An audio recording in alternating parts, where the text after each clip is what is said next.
अनुराग राजस्थान के किसी शहर में रहता था। वह ग्रेजुएट था और एक प्राइवेट कंपनी में जॉब करता था। पर वो अपनी जिंदगी से खुश नहीं था। हर समय वो किसी न किसी समस्या से परेशान रहता था और उसी के बारे में सोचता रहता था। एक बार अनुराग के शहर से कुछ दूरी पर एक फकीर बाबा का काफिला रुका हुआ था। शहर में चारों ओर उन्हीं की चर्चा थी। बहुत से लोग अपनी समस्याएं लेकर उनके पास पहुंचने लगे। अनुराग को भी इस बारे में पता चला और उसने भी फकीर बाबा के दर्शन करने का निश्चय किया। छुट्टी के दिन सुबह सुबह ही अनुराग उनके काफिले तक पहुंचा। वहां सैकड़ों लोगों की भीड़ जुटी हुई थी। बहुत इंतजार के बाद अजय का नंबर आया। वह बाबा से बोला, बाबा, मैं अपने जीवन से बहुत दुखी हूँ। हर समय समस्याएं मुझे घेरी रहती है। कभी ऑफिस की टेंशन रहती है, तो कभी घर पर अनबन हो जाती है और कभी अपने सेहत को लेकर परेशान रहता हूँ। बाबा, कोई ऐसा उपाय बताइए कि मेरे जीवन से सभी समस्याएं खत्म हो जाएं और मैं चैन से जी सकूं। बाबा मुस्कुराए और बोले, पुत्र, आज बहुत देर हो गई है। मैं तुम्हारे प्रश्न का उत्तर कल सुबह दूंगा, लेकिन क्या तुम मेरा एक छोटा सा काम करोगे? जरूर करूंगा, अनुराग उत्साह के साथ बोला।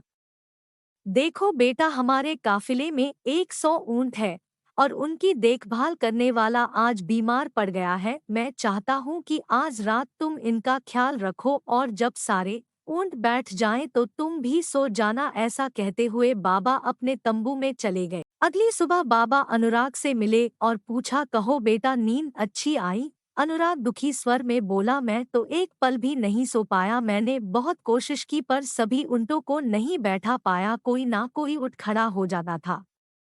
बाबा बोले, मैं जानता था यही होगा। आज तक कभी ऐसा नहीं हुआ कि यह सारे ऊँट एक साथ बैठ जाएं। अनुराग नाराजगी के स्वर में बोला, तो फिर आपने मुझे ऐसा करने को क्यों कहा?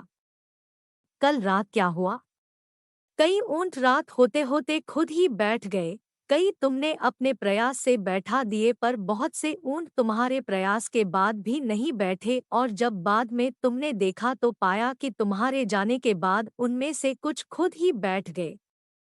समस्याएं भी ऐसे ही होती है। कुछ तो अपने आप ही खत्म हो जाती है, कुछ को तुम अपने प्रयास से हल कर लेते हो और कुछ तुम्हारे बहुत कोशिश करने पर भी हल नहीं होती। ऐसी समस्याओं को समय पर छोड़ दो, उचित समय पर वह खुद ही खत्म हो जाती है। और जैसा कि मैंने पहले ही कहा, जीवन है तो कुछ ना कुछ समस्याएं आती रहेंगी, पर इसका यह मतलब ये नहीं कि तुम दिन रात उन्हीं के बारे में सोचते रहो। ऐसा होता तो ऊँटों की देखभाल करने वाला कभी सो नहीं पाता। समस्याओं को एक तरफ रखो और चैन की नींद सो। जीवन का आनंद लो। समस्याओं का क्या है?